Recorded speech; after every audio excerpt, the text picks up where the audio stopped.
আমরা সকলেই দুবাই রাজকন্যা শেখ মাহারাকে চিনে থাকলেও শেখ মাহারা থেকে উচ্চবিলাসী ও স্বাধীন জীবনযাপন করা সৌদি রাজকন্যা আমিরা আল তাইয়ুলকে হয়তো অনেকেই চিনি না।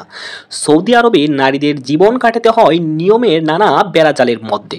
এই দেশটিতে সব প্রথা ভেঙে ভিন্ন রকম জীবন কাটান রাজকুমারী আমিরা আল তাইয়ুল। রাজকুমারী আমিরার জন্ম 1983 সালের 6 নভেম্বর সৌদি আরবের রিয়াদে। বেড়ে উঠেছেন সেখানেই। তবে তিনি শুধু ছবি সুন্দরী রাজকুমারী হয়েই বেঁচে থাকতে চাননি, আত্মনিয়োগ করেছেন নারীর অধিকার ও ক্ষমতায়ন অর্জনে। ইতিমধ্যে জনসেবামূলক কাজ করে নজর কেড়েছেন তিনি। যে দেশে নারীদের কঠোরভাবে পর্দা করতে হয় সেখানে তিনি পশ্চিমা পোশাকে ঘুরে বেড়ান। তৈরি করেছেন নিজস্ব স্টাইল। রূপকথার রাজকুমারীর জীবনে যেমন রাজকুমার এসে জীবন বদলে দেয়, আমিরার জীবনে তেমনই হয়েছে। মাত্র 18 বছর বয়সে তিনি প্রেমে পড়েন প্রিন্স আওলাদ বিন তালালের। তাদের বয়সের ব্যবধান ছিল 32 বছর।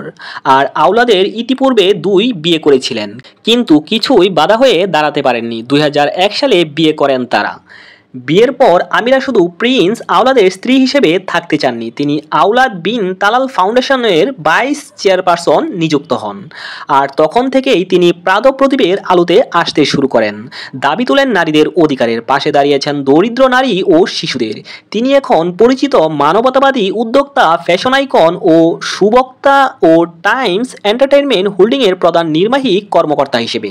তার প্রতিষ্ঠান তরুণ কেন্দ্রিক গণমাধ্যম ও প্রযুক্তি শিল্পে ব্যাপক বিনিয়োগ করেছে, যা সৌদি সমাজ পরিবর্তনে গুরুত্বপূর্ণ ভূমিকা রাখবে বলে ধারণা করা হচ্ছে। এছাড়া তিনি তাসামি সোশ্যাল ইনিশিয়েটিভ সেন্টারের সভানেত্রী ও অন্যতম উদ্যোক্তা। প্রতিষ্ঠানটি সৌদি আরব জুড়ে বিভিন্ন সমাজসেবামূলক কাজ করে থাকে। আল আবিরাকে দেওয়া এক সাক্ষাৎকারে রাজকুমারী আমিরা সৌদি নারীর স্বাধীনতার ক্ষেত্রে সামাজিক যোগাযোগ মাধ্যমে শক্তির কথা উল্লেখ করেন।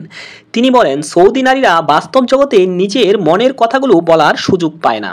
সেই কথাগুলো বলার জন্য সামাজিক যোগাযোগ মাধ্যমে একটি উন্মুক্ত প্ল্যাটফর্ম, যেখানে নারীরা সমান সুযোগ পায় নিজেকে প্রকাশ করার। তবে এখানেও নারীকে নানা বিপত্তির মুখোমুখি হতে হয়, বিশেষ করে বিতর্কিত ব্যক্তিরা যখন নারীর বিরুদ্ধে ক্রমাগত আপত্তিকর কথা বলে যান। কিন্তু এরপরও কোনো দাবির পক্ষে জনমত গড়ে তোলার জন্য নারীদের ভালো প্ল্যাটফর্ম এটি। তবে নিজের জীবনে একটি ভয়াবহ পরিস্থিতিতে পড়ে বিবাহ বিচ্ছেদ ঘটাতে হয় আমিরাকে। স্বামী পাশে থাকলেও চলাফেরা কর্মকাণ্ড নিয়ে আপত্তিকর প্রশ্ন তুলেছিল শ্বশুরবাড়ির লোকজন। তার দেবর প্রকাশ্যে স্বামীকে হুমকি দিয়েছিলেন। স্ত্রী আমিরাকে সামলাতে না পারলে কঠিন ঝামেলায় পড়তে হবে। এই পরিস্থিতিতে তারা বিবাহ বিচ্ছেদ ঘটান 2013 সালে। তবে সাবেক স্বামীর সঙ্গে সুসম্পর্ক আছে বলে দাবি তার। আমিরা আল তাইয়ুল ও প্রিন্স আওলাদ বিন তালালের মধ্যকার বৈপ্লবিক ব্যক্তিত্বের কারণে বিবাহ বিচ্ছেদ করেন।